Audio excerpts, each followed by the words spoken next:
Astaghfirullah. Bismillahirrahmanirrahim.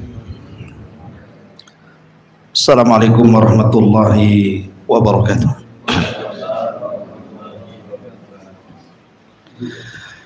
Alhamdulillah wassalatu wassalamu ala Rasulillah wa ala alihi wa sahbihi wa mawalah wa la hawla wa la quwata illa billahi wa ba'du. Kita lanjutkan kajian tafsir surah pendek dalam juz amma, dan kita masuk pada surah At-Takatsur. Ma'asyiral muslimin yang dimuliakan Allah Subhanahu wa taala, surah At-Takatsur ini dalam tartib mushaf masuk pada nomor urut ke-102 dengan 8 ayat dan memiliki 28 kalimat serta 122 huruf. Adapun apakah dia makkiyah ataupun madaniyah, terjadi silang pendapat di antara ulama. Ada yang mengatakan dia makkiyah, ditinjau dari asbab nuzul, dan juga ada yang mengatakan madaniyah juga karena ditinjau dari asbab nuzul yang lain. Nanti kita akan lihat dari segi mana dia makkiyah dan dari segi mana dia madaniyah. Kita baca dulu ayat. A'udzubillahi minasyaitonirrajim. Bismillahirrahmanirrahim. Alhaakumut takatsur hatta zurtumul maqabir. Alhaakumut takatsur, telah melalaikan kalian at-takatsur, berlomba-lombanya kalian dalam memperbanyak dunia. Hatta zurtumul maqabir, sehingga kalian pergi dan kalian dikuburkan di kuburan. Ma'asyiral muslimin yang dimuliakan Allah Subhanahu wa taala, ada dua penafsiran para ulama ketika mentafsirkan kalimat alhaakumut takatsur hatta zurtumul maqabir. Penafsiran yang pertama, bahwa kalimat alhaakumut takatsur ini menceritakan beberapa kabilah yang ada di Quraisy, antara kabilah Bani Abdil Manaf dengan kabilah yang lainnya.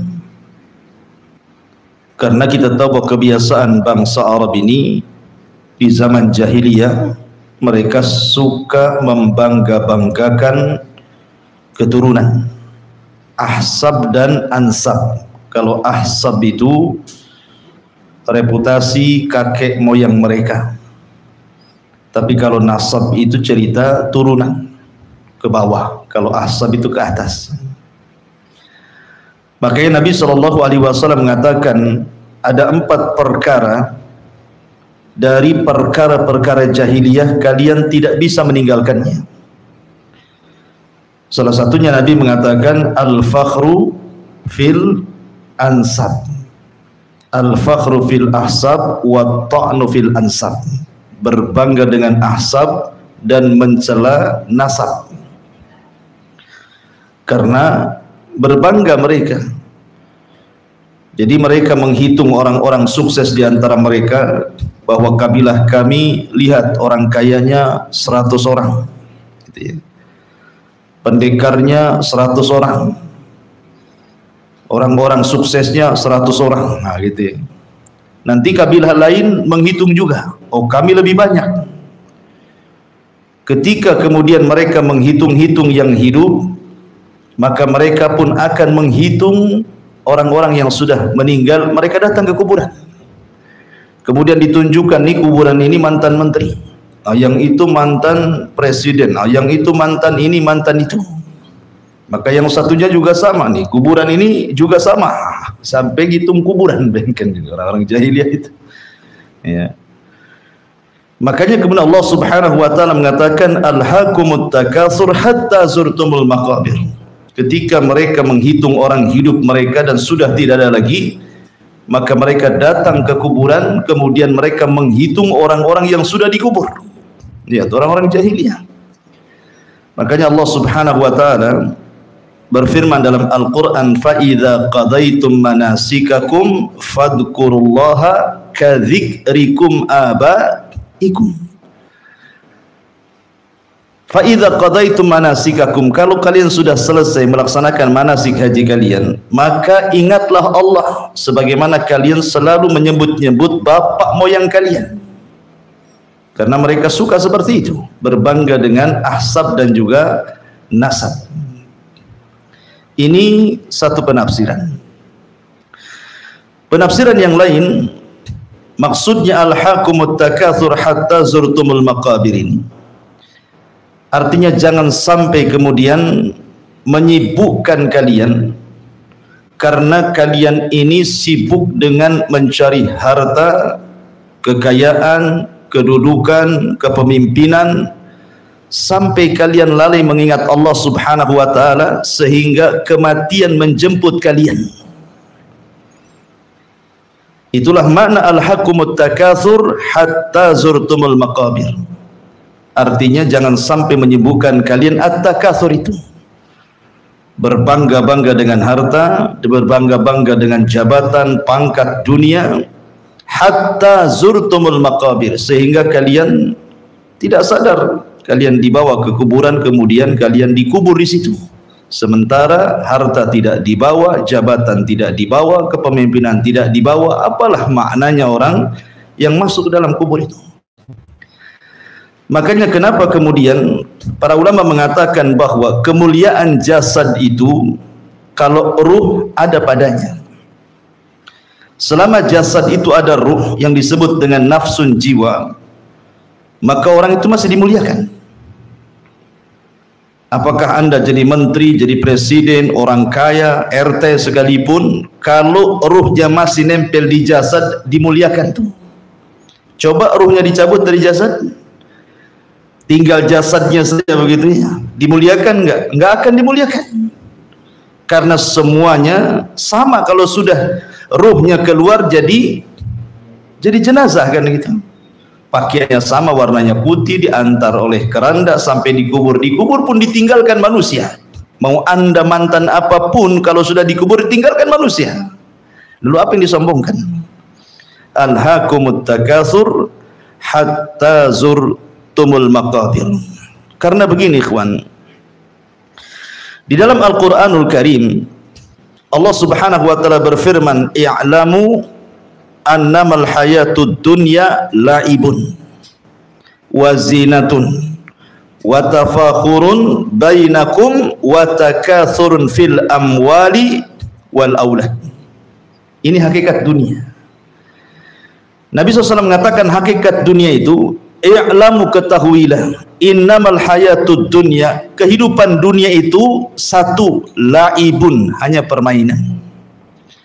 Yang kedua, zinatun, hanya bangga-banggaan saja, perhiasan saja.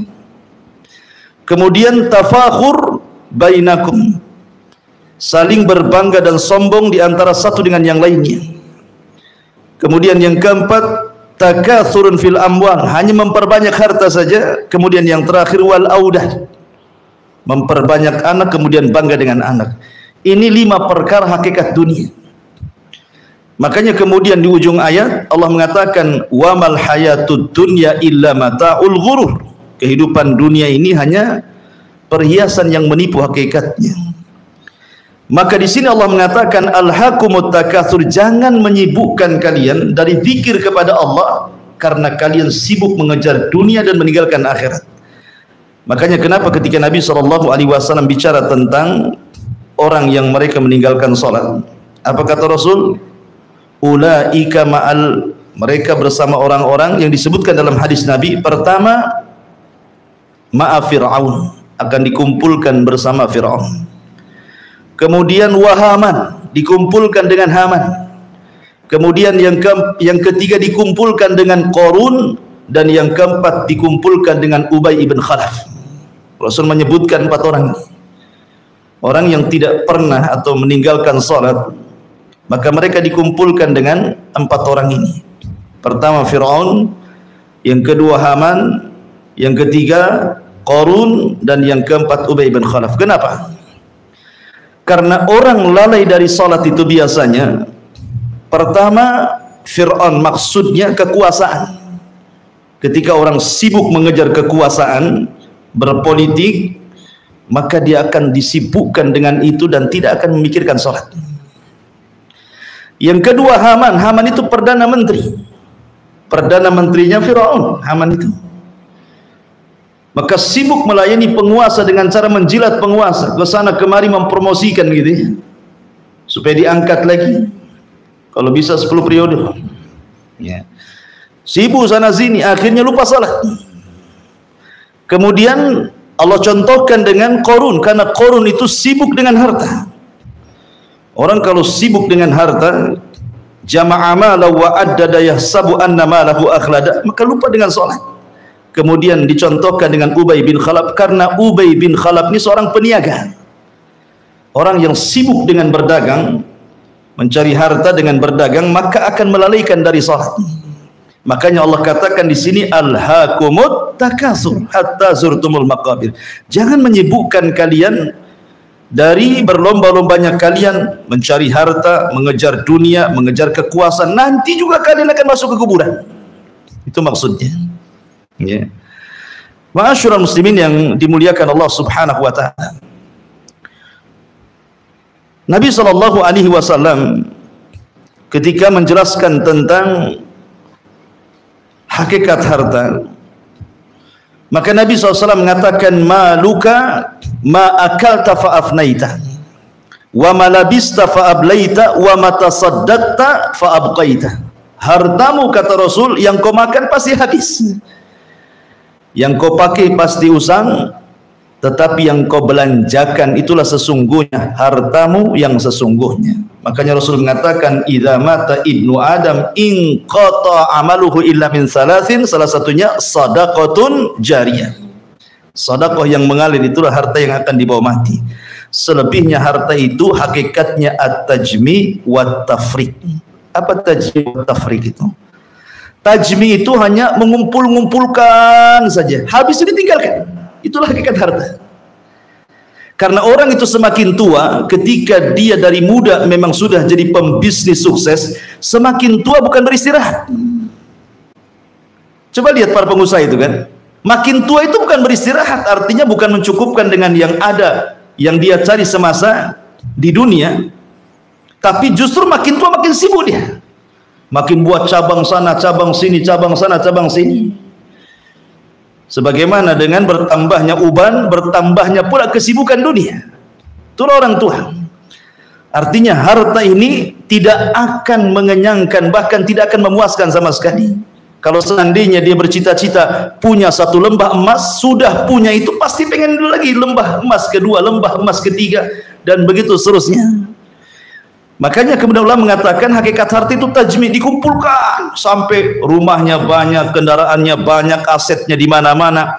Tidak terasa kemudian kena stroke atau kecelakaan di jalan, tiba-tiba mati.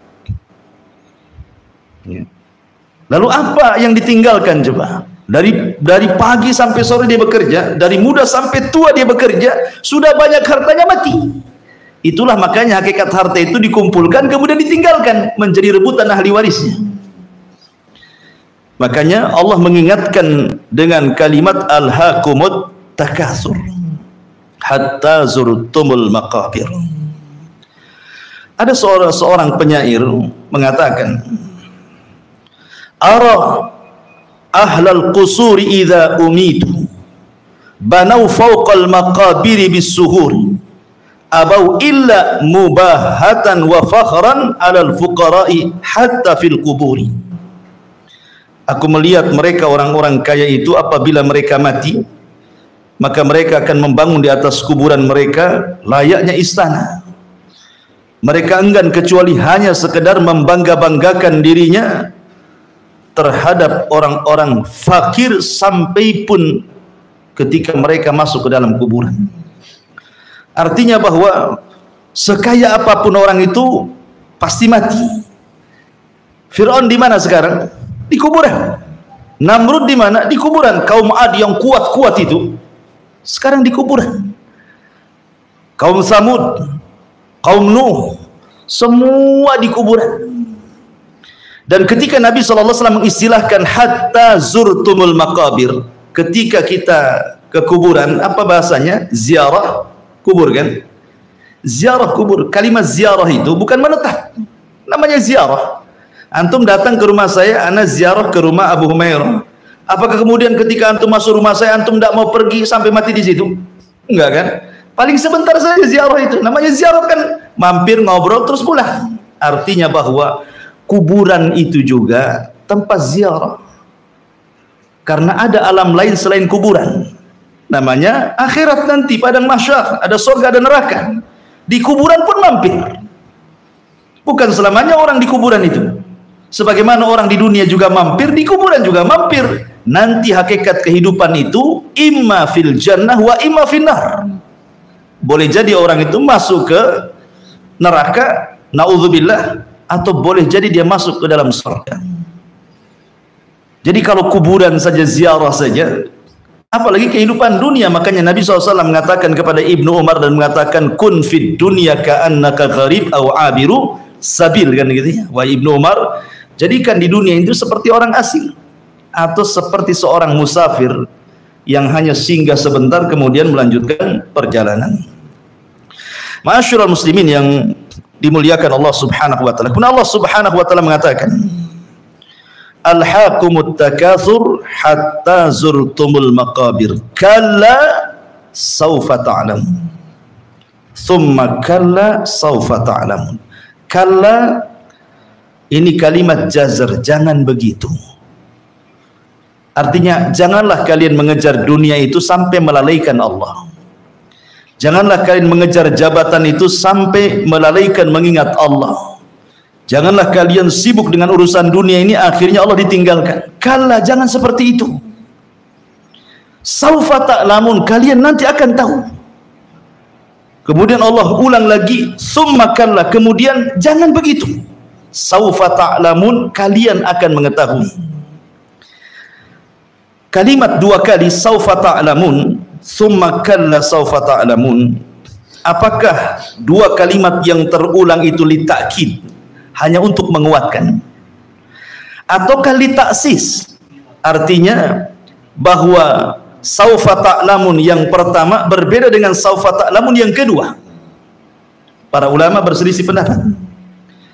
Tetapi pendapat yang kuat wallahu alam bahwa kalla saufa ta'lamun dengan summa kalla saufa ta'lamun ini bukan takkid, ini bukan penguat, tetapi ini jumlah baru.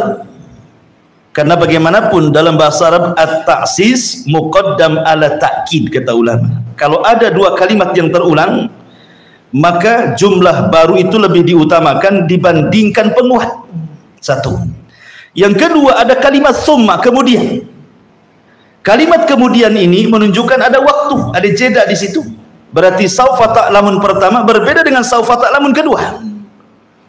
Kemudian yang ketiga, karena ada perkataan Ali bin Abi Thalib radhiyallahu an ketika memberikan catatan kepada kalla saufa ta'lamun, artinya kalla, sekali-kali jangan seperti itu. Saufa ta'lamun, kalian akan mengetahui kapan?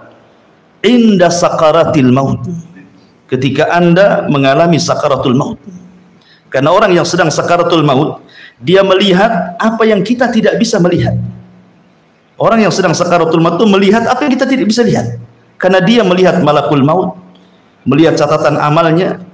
Fakashafna anhu ghita'ak, dan Allah singkapkan penutup kegaiban. Artinya ketika kita masih hidup kita tidak bisa melihat.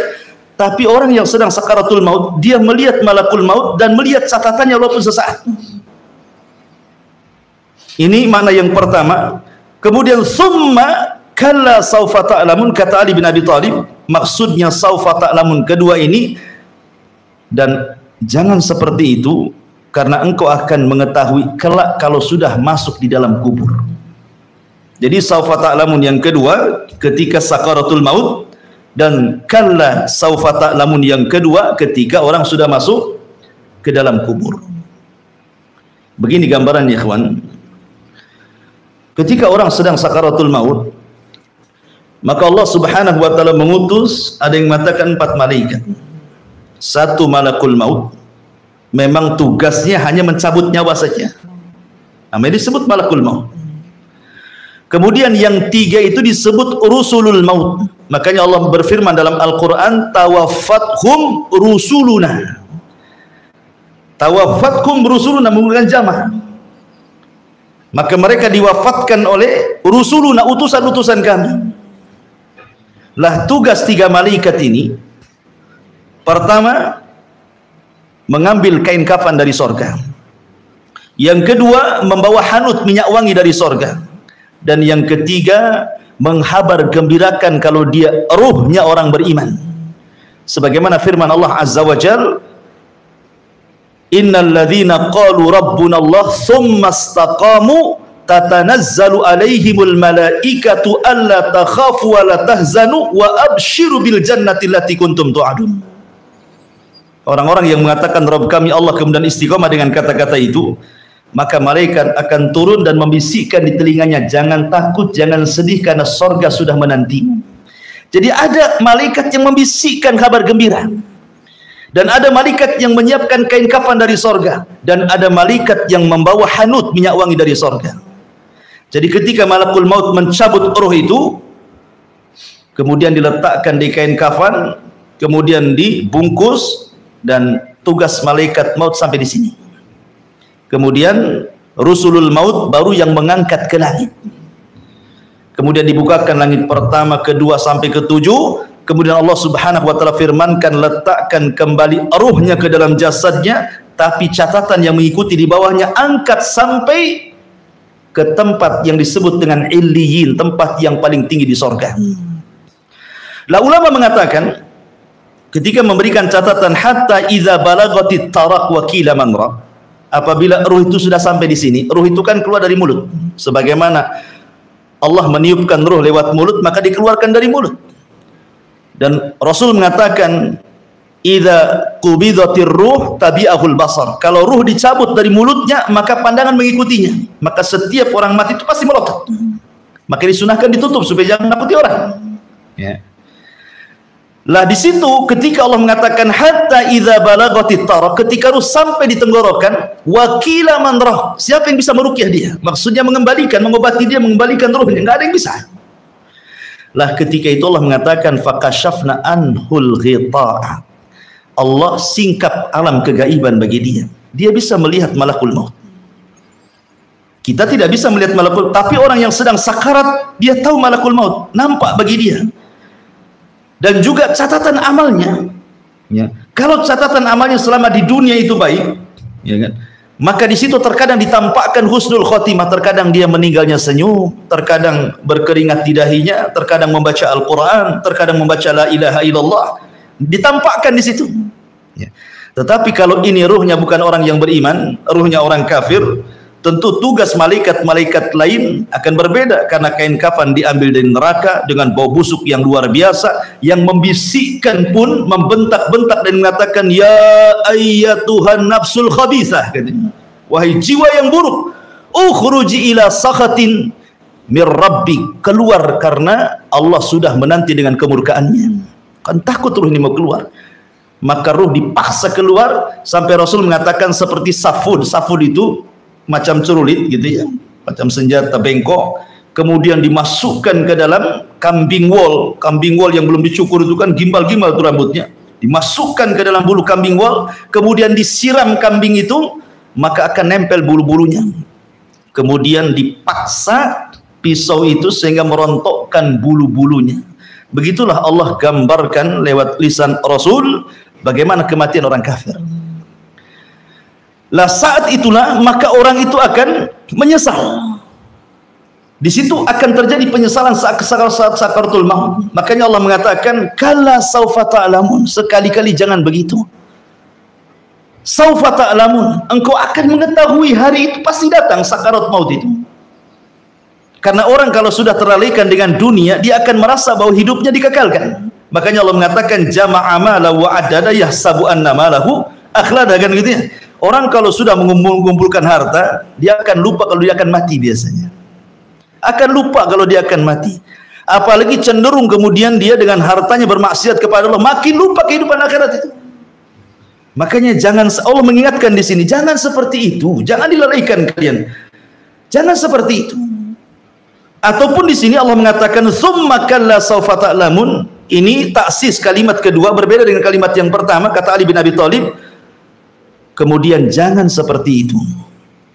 Kelak kalian akan mengetahui ketika kalian masuk di dalam kuburan. Karena orang yang dikubur itu mengatakan kepada Allah Subhanahu wa taala, laula akhartani ila ajalin qarib la asaddaqa wa akum minas salihin. Ya Rabb, kalaulah engkau hidupkan aku kembali ke dunia, aku akan sedekahkan semua aku dan aku akan bergabung dengan orang-orang saleh. Tapi Allah katakan apa? Kalla innaha kalimatun huwa qailuha. Itu omong kosong kamu saja, kata Allah. Nggak mungkin orang mati dihidupkan. Ya. Dari sini menunjukkan bahwa kelak kau akan mengetahui kalau sudah masuk kuburan, baru nyesal kalian. Lah dulu kekayaan kamu yang mungkin bisa dinafkahkan, diinfakkan, disedekahkan, dizakatkan, kenapa kamu tidak lakukan? Ketika sudah mati di kuburan, dia mengatakan laula akhartani ila ajalin qarib la asaddaqa wa akum minas salihin. Kenapa baru teringat ingin sedekah gitu ya? Nah, jangan sampai mengejar dunia terlalaikan dari dua peristiwa saat sakaratul maut dan ketika orang sudah masuk ke dalam kuburan. Kalla saufa ta'lamun summa kalla saufa ta'lamun kalla law ta'lamuna ilmal yakin. Sekali-kali jangan begitu. Kalian akan mengetahui dengan pengetahuan yang sangat yakin. Di sini ada 3 kalimat ta'lamun kan? Ada 3 kalimat ta'lamun di sini ya. Kalla saufa ta'lamun, satu disebut ta'lamun. Kemudian summa kalla saufa ta'lamun disebut lagi ta'lamun di sini. Kemudian kalla law ta'lamun, ta'lamun lagi. Ada 3 fi'il mudhari' semua membahasakan dengan ta'lamun. Sebagian ulama mengatakan dari sinilah para ulama beristimbat bahwa ilmu itu ada 3. Ada ilmul yakin, ada ainul yakin, ada haqqul yakin. Ya. Pertama ilmu yakin. Dia yakin karena ada ilmu dengan melihat dalil Quran, sunnah, yakin bahwa akhirat itu ada, alam kubur itu ada. Ya. Kemudian ainul yakin. Ainul yakin itu yakin, meningkat keyakinannya karena melihat. Kapan? Ketika engkau melihat malaikat maut saat mencabut nyawa. Ketika engkau sudah masuk ke dalam kuburan, engkau melihat kondisi kuburan. Jadi ainul yakin. Hakul yakin ini, kalau sudah merasakan apa yang dirasakan dari azab kubur atau nikmat kubur. Makanya kalau saya analogikan sederhana seperti ini, kita yakin Ka'bah itu ada di Mekah. Anggaplah sekarang ini tidak ada handphone. Kita masih ke zaman batu dulu. Orang-orang yang haji dan umrah pasti bercerita tentang Ka'bah di Mekah. Dan kita yakin ada Ka'bah di Mekah. Itu disebut ilmu yakin karena banyaknya orang cerita Ka'bah. Kemudian setelah itu eranya beda. Tahu-tahu muncul handphone. Ada YouTube, shooting Ka'bah, lagi sholat, berpindah dari ilmu yakin menjadi ainul yakin. Oh iya, nampak nih Ka'bahnya ada di handphone. Kan itu ya. Kemudian Allah takdirkan antum punya uang, antum haji, antum umroh, antum tawaf di Ka'bah, antum tempelkan di tangan di Ka'bah. Betul memang Ka'bah itu ada. Hakul yakin. Satu paham ya? Itulah marotib tentang ilmu. Ada ilmu yakin, ada ainul yakin, ada hakul yakin. Kalau ilmu yakin karena pengetahuan, Kalau ainul yakin karena melihat, kalau hakul yakin karena bisa dipegang. Antum sudah merasakannya. Lah, masalahnya ketika kita cerita tentang kehidupan akhirat, di dunia itu hanya ilmu yakin saja kan? Hanya ilmu yakin saja. Kita tahu adanya jahanam, adanya sorga, adanya neraka itu berdasarkan nas-nas Al-Quran dan hadis Nabi SAW yang sahih. Kita yakin orang yang beriman pasti ada neraka itu, pasti ada sorga itu. Tetapi kan belum ada ainul yakin. Kapan itu? Nanti ada. Makanya Allah mengatakan la tarawunal jahim. Engkau akan melihat jahanam nanti. Dan itu berpindah dari ilmu yakin menjadi ainul yakin. Kalau orang masuk ke dalamnya kemudian disiksa, baru engkau betul-betul hakul yakin merasakan azab. Kalau takdirkan naudzubillah masuk neraka. Ya. Ma'asyiral muslimin yang dimuliakan Allah Azza wa Jalla. Di sini Allah mengatakan kalla lau ta'lamuna ilmal yakin. Sekali-kali jangan seperti itu. Maksudnya jangan sampailah mengejar dunia itu meninggalkan akhirat. Meninggalkan mengingat kepada Allah, beribadah kepada Allah. Lau ta'lamuna ilmal yakin. Seandainya kalian tahu dengan ilmu keyakinan kalian bahwa Allah akan membangkitkan kalian setelah kematian, itu maksudnya. Yakin di sini artinya bahwa Allah akan membangkitkan kalian setelah kematian. Maka jawabannya, lau itu kan ada jawabannya. Apa jawabannya? Di sini jawabannya makhdhuf, disembunyikan. Jadi para ulama mengatakan jawaban lau di sini, seandainya kamu mengetahui dengan pengetahuan engkau yang yakin bahwa engkau akan dibangkitkan, lama alhaqumut takatsur. Tentu kalian tidak mungkin menyibukkan dengan takatsur. Nah, itu jawabannya. Karena nanti la tarawunal jahim ini bukan sambungan daripada kalla law ta'lamuna ilmal yakin. Itu kalimat baru tuh. Makanya salah kalau orang membaca ketika jadi imam, dia harus berhenti di sini. Jangan disambung. Karena ada orang membaca itu seperti ini, kalla law ta'lamuna ilmal yaqini la tarawunal jahim. Ini salah baca. Karena ini kalimat baru di sini. Berarti kalau antum baca Quran, ketika antum mengatakan kalla saufa ta'lamun, summa kalla saufa ta'lamun, kalla law ta'lamuna ilmal yaqin, titik sampai di sini. Sudah enggak ada lagi jumlah. Kemudian Allah mengatakan la tarawunal jahim. Nah, ini kalimat baru. Ya, kalimat baru yang mencontohkan tadi ada ilmu yakin, ada ainul yakin, ada hakul yakin. Ya.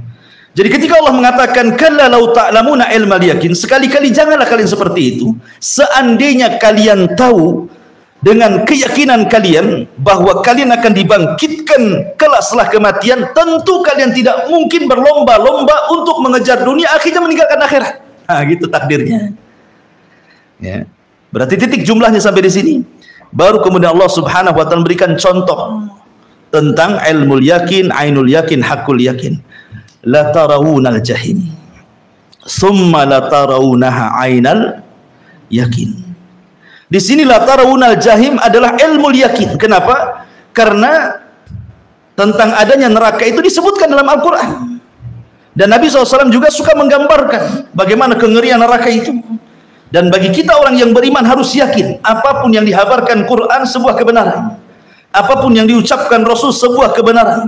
Karena Al-Quran yang mengatakan al-haqqu mir rabbik fala takunanna minal mumtarin. Kebenaran itu ada pada Rabbmu, jangan ragu-ragu. Dan Rasul mengatakan uktub ma wa ma kharaja minni ilal haq. Catat saja karena semua yang keluar dari lisanku semua kebenaran.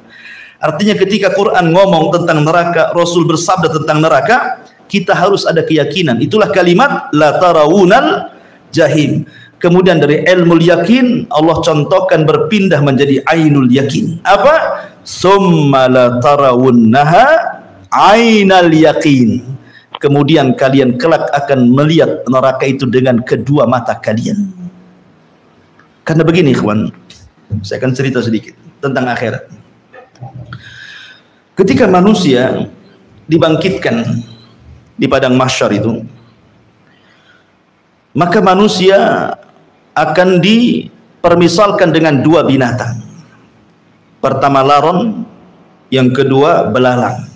Quran menyebutkan seperti itu.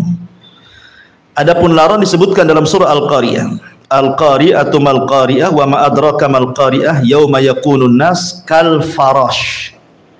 Kal farashil mabsus. Farash itu artinya belalang. Apa namanya laron? Itu tahu laron kan? Laron itu kalau yang hidup di sawah-sawah, kalau nengok lampu, pasti dia akan ngejar lampu tuh. Lihat cara terbang laron. Tidak beraturan. Tidak ada ceritanya laron itu tertib ketika terbang, nggak ada. Yang ada nabrak kawannya kan.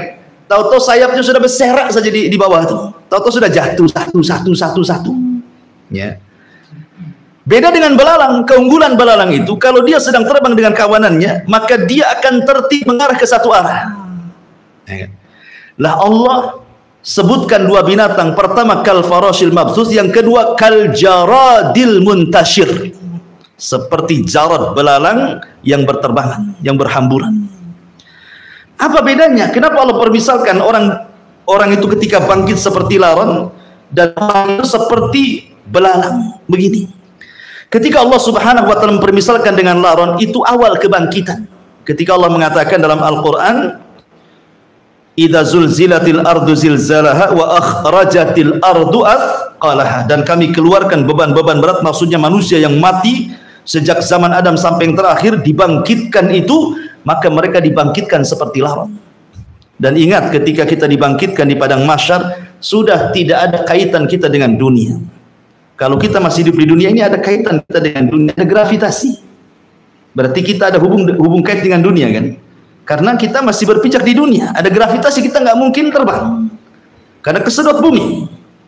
Tapi nanti di padang mahsyar nggak ada kaitan, tidak ada alaqah bainal ardi wan nas, bainal ardi wal jin. Tidak ada alaqah lagi, tidak ada hubungan antara bumi dengan manusia. Karena buminya juga sudah berbeda. Yauma tubaddalul ard ghairal ard. Di mana bumi yang kita pijak sudah Allah ganti dengan bumi yang baru.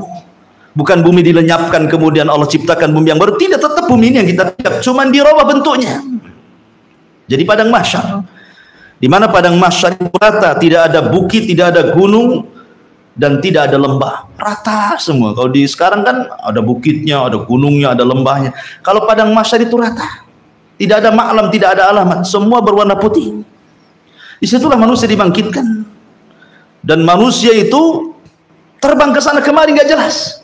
Yauma yafirrul mar'u min akhi, yauma yafirrul mar'u min akhi wa ummihi wa abi wa sahibatihi wa bani likulli imri'in yauma idzin sya'nun yughnih, kan itu ya. Ketika manusia lari dari saudaranya, lari dari orang tuanya, lari dari anak-anaknya, karena ketika itu la ansaba bainakum, kata Allah. Di akhirat tidak ada hubungan nasab lagi. Orang sudah nggak kenal anaknya, nggak kenal ibunya, nggak kenal bapaknya. Kenapa? Karena pada hari itu orang sibuk sendiri-sendiri. Bagaimana cara menyelamatkan diri sendiri? Kecuali orang-orang yang beriman.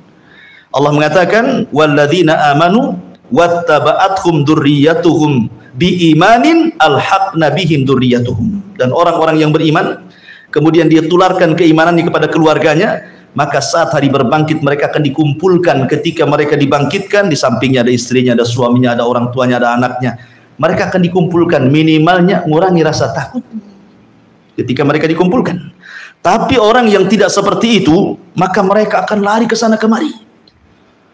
Sudah tidak tahu juga arahnya kemana ini. Lah, ketika mereka sudah berhamburan ke sana kemari, tidak tahu apa yang dituju, barulah Allah permisalkan kal jaradil muntashir, seperti belalang. Karena di situ ada panggilan untuk berkumpul di sebuah titik, maka semua manusia mengarah ke titik itu.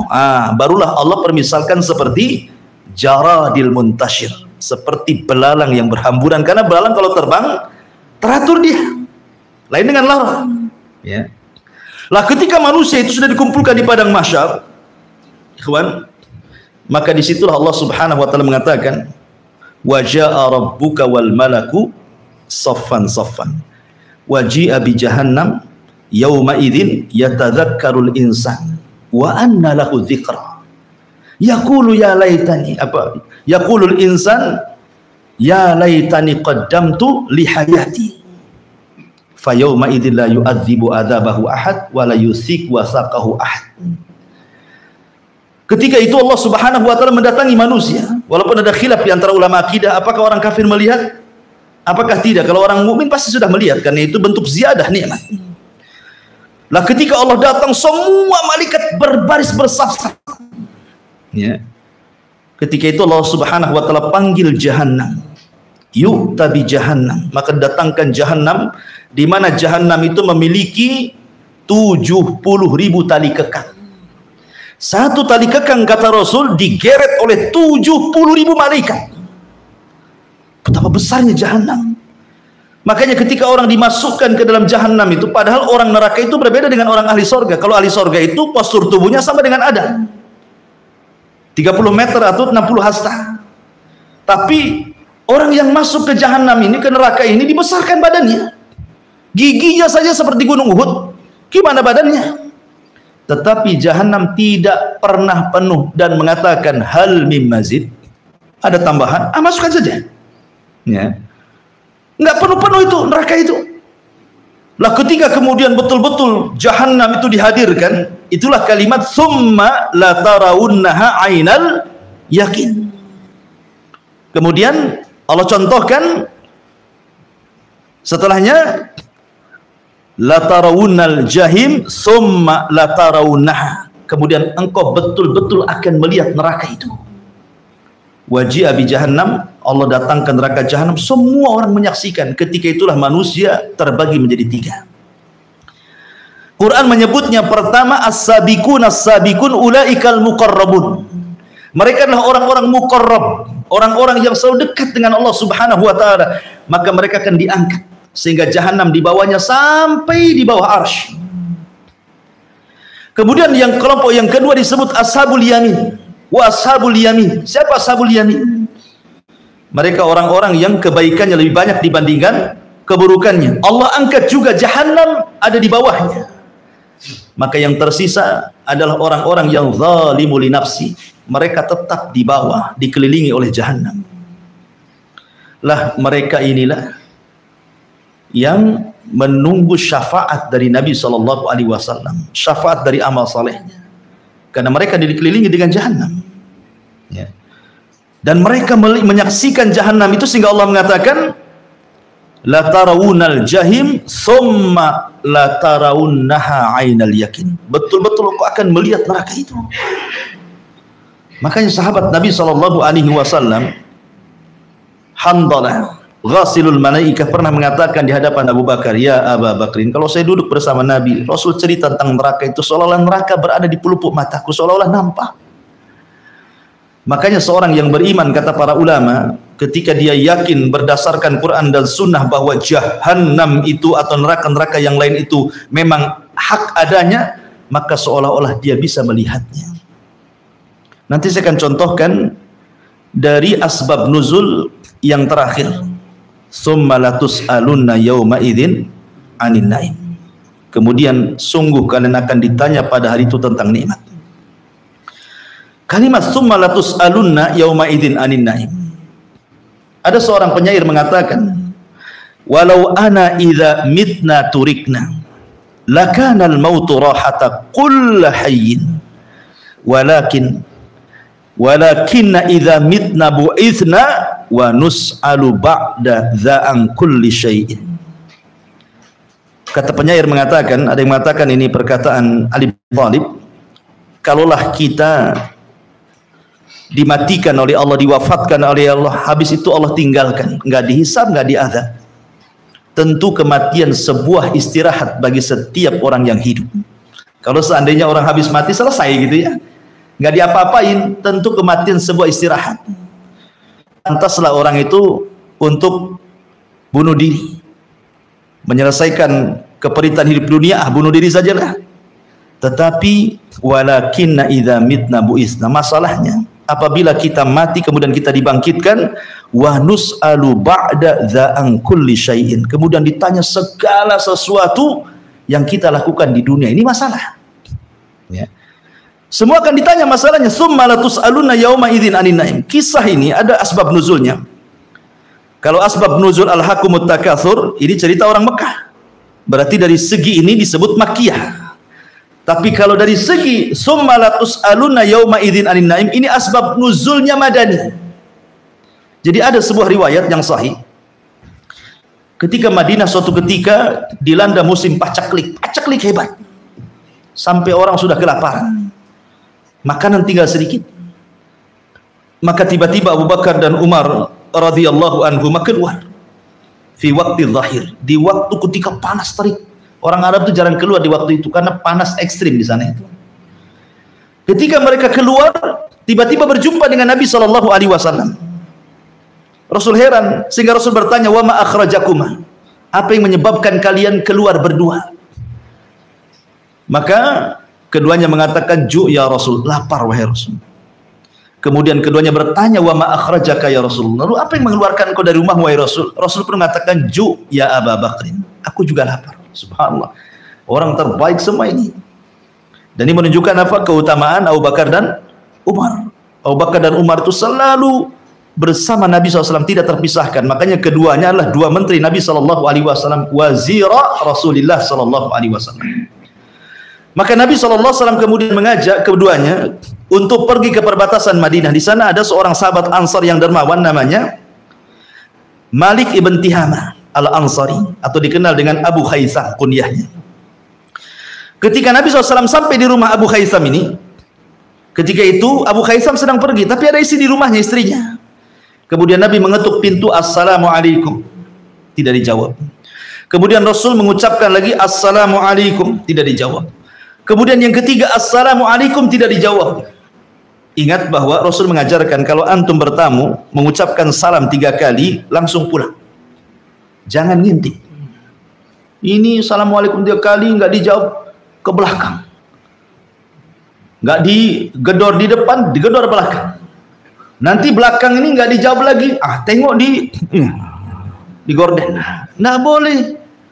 Itu kalau seandainya antum ditusuk matanya, nggak ada kafarah tuh, nggak ada kisah. Ya. Jadi kalau tuan rumah marah gitu ya, karena antum sudah salam 3 kali dijawab, masih ngintip-ngintip, kemudian dia bawa pisau pas antum di jendela ditusuk matanya gitu ya, kenalah mata antum, nggak ada kisah.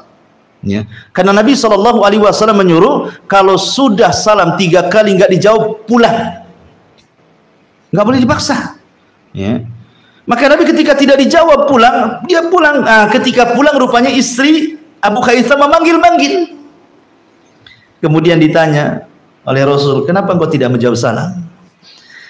Kata istrinya Abu Khaisam ini, "Sengaja Rasul, aku tidak menjawab salam karena saya ingin lebih diperbanyak doa bagiku. Apalagi engkau yang berdoa, karena salam itu kan doa. Assalamualaikum warahmatullahi wabarakatuh, doa selamat, doa rahmat, doa berkah. Makanya saya sengaja nggak jawab. Kalau kamu 3 kali salam berarti 3 kali doa." Sahabat kan? Biarkan kamu terus 3 kali doa, saya cuma menjawab waalaikumsalam sekali saja. Ya. Kemudian Rasul bertanya, "Mana suamimu?" Maka dia mengatakan, "Suamiku lagi mengambil air tawar." Karena air tawar itu susah di zaman itu. Maka Rasul kemudian menunggu sampai datang Abu Khaisam. Ketika Abu Khaisam Malik ibn Tiham al-Ansari ini melihat Nabi SAW, Abu Bakar dan Umar, tentu tidak ada tamu yang lebih istimewa dibandingkan 3-tiganya. Senang dia. Langsung kemudian dia pun memanjat pohon kurma, mengambil rutab, kurma yang basah itu, ya kan? Dan menyuguhkan Nabi SAW rutab dan air putih. Maksudnya langsung dijamu dulu sambil mengambil pisau untuk menyembelih kambing. Ketika dia hendak menyembelih kambing, yang ketika itu kambing ini mengeluarkan susu, punya anak yang paling besar, dia kan lagi punya anak, lagi nyusui, otomatis disitulah orang itu bisa minum susu. Ketika mau disembelih yang itu, kata Rasul, "Iya kawal halib." Jangan kau sembelih yang itu, katanya. Kemudian Rasul mengisyaratkan yang ini saja, maksudnya jada. Jada itu kambing kacang yang umur usianya setahun itu, yang kecil gitu ya.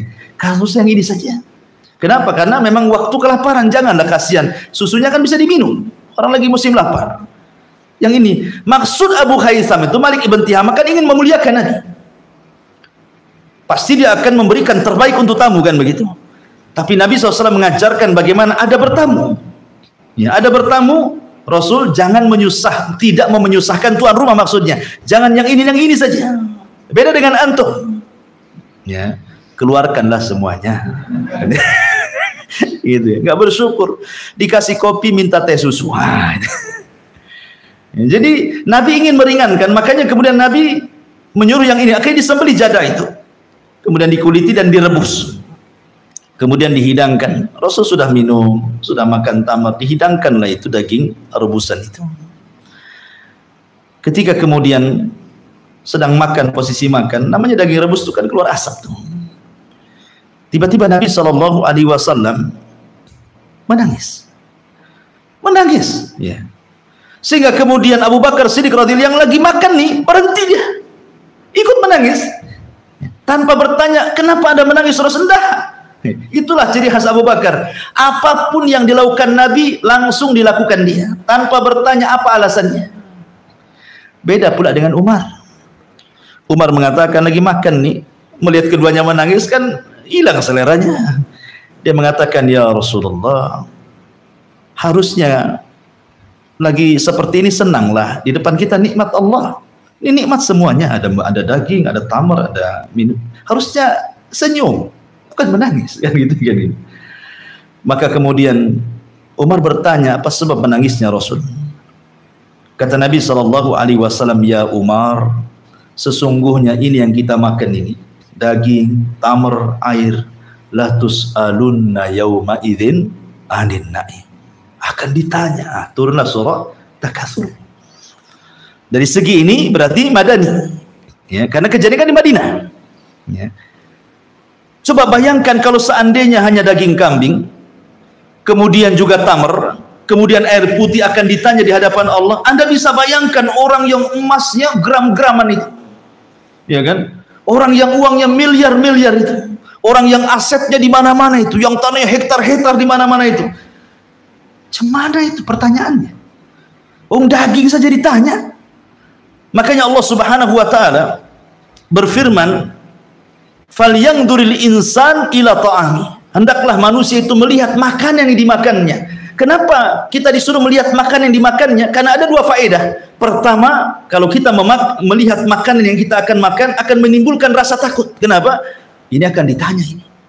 Halal atau haram? Ya. Ini dari hasil halal atau haram, zatnya halal atau haram. Timbul rasa takut kan gitu. Sehingga dia tidak akan memakan kecuali yang halal. Seperti Abu Bakar Siddiq radhiyallahu anhu ketika diberikan hadiah oleh mantan budak ini, mereka kan rupanya dia dapat dari hasil perdukunan. Dia pura-pura jadi dukun, bukan dukun beneran. Rupanya ramalannya benar.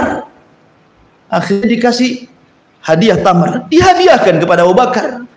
Sama Abu Bakar langsung makan. Pas habis dimakan tanya, kau dapat dari mana? Dia mengatakan, inni takahantu ya Abu Bakrin. Aku pura-pura jadi dukun, tapi kok benar pula ramalanku. Dapatlah hadiah ini. Ya.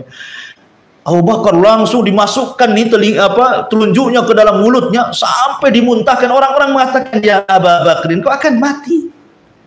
Kata Abu Bakar, demi Allah, kalau bukan hanya sekedar makanan yang kumuntahkan sampai nyawaku ikut muntah sekalian, itu lebih baik dibandingkan Abu Bakar masukkan makan yang haram ke perutku gitu. Luar biasa Abu Bakar. Jadi ma'asyiral muslimin yang dimuliakan, jadi kalau kita melihat makanan timbul rasa takut. Bukan antum melihat makan launya apa, bukan begitu. Jadi pelajarannya hendaklah melihat makanan yang kita makan itu maksudnya di sini timbul rasa takut bahwa ini semua akan ditanya. Kemudian yang kedua, timbul roja, harapan. Kalau kita mensyukuri nikmat yang kita makan, la in syakartum la azidannakum. Kalau kalian syukur, Allah tambah nanti makanannya. Ya. Jadi ada dua di situ, ada khauf war roja di situ. Nah, itu yang harus ditanamkan ketika orang lihat makanan. Lah ketika Nabi SAW nangis, kenapa Rasul nangis? Apa alasan Nabi nangis coba di situ? Pertama, boleh jadi karena Nabi SAW ingat bahwa semua nikmat akan ditanya. Maka Nabi SAW menangis. Nabi loh ya, takut kepada Allah Azza wa Jal bahwa makanan yang dimakan akan ditanya, summa latus aluna yauma idzin anin naim. Itu Nabi yang dijamin masuk surga. Yang kedua, ketika melihat asap mengepul dari daging yang rebusan itu, boleh jadi Nabi SAW teringat dengan neraka. Afara'aitumun naral lati turun a'antum ansha'tum syajarataha am nahnu munsyi'un nahnu ja'alnaha tadhkiratan, kata Allah. Apa kata Allah? Afara'aitumun naral lati turun. Tidakkah kau lihat api yang kau nyalakan itu?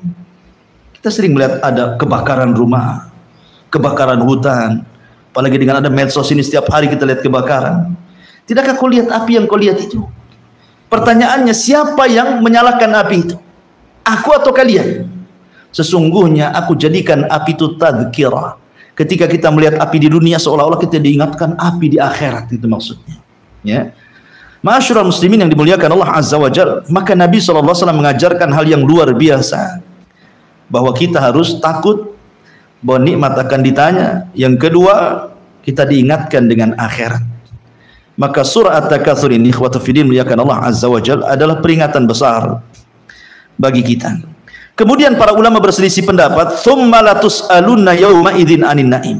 Kemudian kalian akan ditanya pada hari itu tentang nikmat. Nikmat apa yang akan ditanya? Pendapat yang pertama, dan itu pendapat Abdullah ibn Mas'ud radhiyallahu an, mengatakan ketika mentafsirkan tsumma latus'alunna 'anin na'im, ay al-amnu was-sihhatu. Rasa aman dan juga kesehatan ini akan ditanya. Karena kalau orang itu aman, negara ini aman, pasti orang-orangnya akan sehat kan. Coba lihat negara yang tidak aman itu di Yaman tuh, atau di Suriah, akhirnya mengungsi, kesehatannya masalah kan. Karena untuk cari uang aja susah, apalagi beli makan. Tapi kita hidup di negeri aman nih. Kita bisa, mau antum mau jadi apa saja bisa. Dan badan antum sehat, ada yang dimakan sakit sedikit ke apotek beli obat. Ya. Maka dua nikmat ini syukuri. Jangan membuat gaduh negara. Seperti orang-orang yang suka melakukan aksi-aksi teroris. Mereka tidak pernah mensyukuri nikmat aman. Karena mereka tidak pernah hidup di negeri konflik masalahnya. Coba orang-orang yang suka ngebom itu, hidup di negeri konflik sana. Lihat bagaimana pengungsian itu yang mereka kelaparan, yang harus dapat bantuan dari mana-mana negeri. Baru paham nikmat aman itu sebuah nikmat yang sangat besar. Wa amanakum min khauf. Kemudian nikmat sehat. Makanya Rasul mengatakan ada dua nikmat yang dilupakan manusia, as-sihhatu wal farah. Nikmat sehat dan luang waktu. Ada orang sehat tapi waktu tak ada. Tidak bisa dia datang ke pengajian. Ada waktu tapi orangnya stroke, tidak mungkin juga diangkat ke pengajian. Tetapi ada dua-duanya tuh, sehat ada, luang waktu ada, tidak mau juga datang ke pengajian. Oke lah, jangan pengajian ini karena sunnah saja, datanglah sholat wajib, tidak juga. Ya. Maka ini akan ditanya di hadapan Allah Subhanahu wa taala, dua nikmat ini, al-amn was-sihah. Ini pendapat pertama. Pendapat yang kedua, pendapat Abdullah ibn Abbas radhiyallahu anhuma. Summa latus'alunna yawma idzin 'anin na'im, artinya as-sihhatul abdani wal asma'i wal absari. Pertama, kesehatan badan. Yang kedua, pendengaran. Yang ketiga, penglihatan. Semua akan ditanya. Jadi sehatnya badan kita ini akan ditanya. Antum gunakan untuk apa ketika sehat ini? Disibukkan dengan urusan apa? Dunia kah atau ngejar akhirat kah atau 50-50 kah, kan begitu? Kan ditanya. Termasuk pendengaran ini nikmat Allah. Antum mendengarkan apa setiap hari? Karena ada orang setiap hari itu musik aja, mulai dari muda sampai tua, karena dia musisi masalahnya. Ya kan? Musisi amatir. Suaranya nggak jelas tapi terus saja dia dengar musik, kan itu. Nah, itu kan ditanya tuh. Kemudian penglihatan. Makanya dahulu Nabi SAW menceritakan tentang kisah seorang Bani Israel yang tidak pernah maksiat, satu maksiat pun seumur hidupnya. Masya Allah, ada ya orang kayak gitu di zaman Bani Israel tapi ya. Kemudian Allah wafatkan. Kemudian Allah berdirikan di pintu sorga. Kemudian Allah katakan, udkhulil jannah bi rahmati. Masuklah kau ke dalam sorga karena rahmatku. Tidak mau dia. Dia mengatakan, ya Rabb, orang masuk sorga karena rahmatku kalau sebelumnya berbuat dosa. Kemudian kau kasihi dia, kau rahmati dia, wajar dia masuk surga karena rahmatmu, karena dia pernah melakukan dosa. Lah aku tidak pernah melakukan dosa. Aku tidak mau masuk surga karena rahmatmu, masukkan aku karena amalanku. Kata Allah, baik, kalau gitu hitung pahala. Nah, hitung pahalamu berapa? Dihitung pahalanya, rupanya sekian banyak pahala, tidak bisa menandingi nikmat penglihatan. Karena dia takut tidak masuk surga, akhirnya mengatakan, ya sudah ya Rabb, masukkan aja aku dengan rahmatmu. Ya, karena orang masuk surga karena rahmat Allah, orang masuk neraka karena keadilan Allah. Sebab kalau orang masuk surga karena keadilan Allah, tidak ada orang masuk surga satu orang pun. Karena adil itu kalau antum beramal soleh satu diganjar satu. Sementara antum usia berapa? Paling tinggi 70 tahun meninggal. Sementara kekalnya di sorga dengan berbagai macam kenikmatan tidak imbang dengan kehidupan kita di dunia. Kalau orang masuk surga karena keadilan, nggak ada satupun orang masuk surga. Makanya orang masuk surga itu karena rahmat kasih sayang Allah. Karena Allah itu lebih penyayang dibandingkan makhluknya. Makanya Hasan Al-Basri kalau tidak salah ketika ditanya, ya Hasan, kalau seandainya di akhirat kau dihisab, satu Allah yang menghisab kamu, dua ibumu yang menghisab kamu, kau pilih yang mana? Hasan Al-Basri mengatakan, tentu aku lebih dipilih dihisab Allah dibandingkan ibuku. Kenapa? Karena kasih sayang Allah jauh berlipat-lipat dibandingkan kasih sayang ibuku kepada. Padahal tidak mungkin seorang ibu tega sama anaknya kan? Tapi kasih sayang Allah jauh dibandingkan kasih sayang siapapun dari makhluknya. Ini yang kedua. Yang ketiga, dari Sabit Al-Bunani dari Nabi SAW, bahwa di antara yang al-mas'ulu anhu yaumal qiyamah, yang akan ditanya pada hari kiamat adalah kekuatan badan. Ya, balik kesehatan lah tadi. Kemudian juga air yang antum minum tuh, sehingga antum ketika haus minum merasa hilang dahaga. Ataupun pakaian yang antum menutupi aurat, itu semua akan ditanya. Ya, pakaian akan ditanya, minuman akan ditanya, kesehatan badan akan ditanya. Ini juga termasuk tafsir daripada summa latus'alunna yauma idzin 'anin na'im. Kemudian juga ada yang mengatakan bahwa yang akan ditanya juga, tadi saya sudah sebutkan as-sihhatu wal faragh berdasarkan hadis Imam Bukhari. Dan ingat ada satu hadis Nabi SAW mengatakan, man asbaha minkum aminan fi sirbihi mu'afan fi jasadihi indahu qutu yaumihi faka'annama hizat lahu dunya. Apa kata Rasul?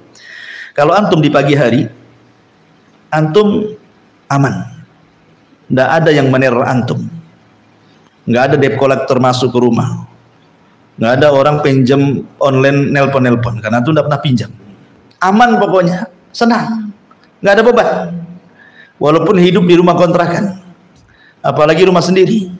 Kemudian mu'afan fi jasadihi, dan Allah berikan kesehatan, antum tidak ada kolesterol, nggak ada asam urat, nggak ada stroke, nggak ada apa, sehat, ya, antum bisa kesana kemari.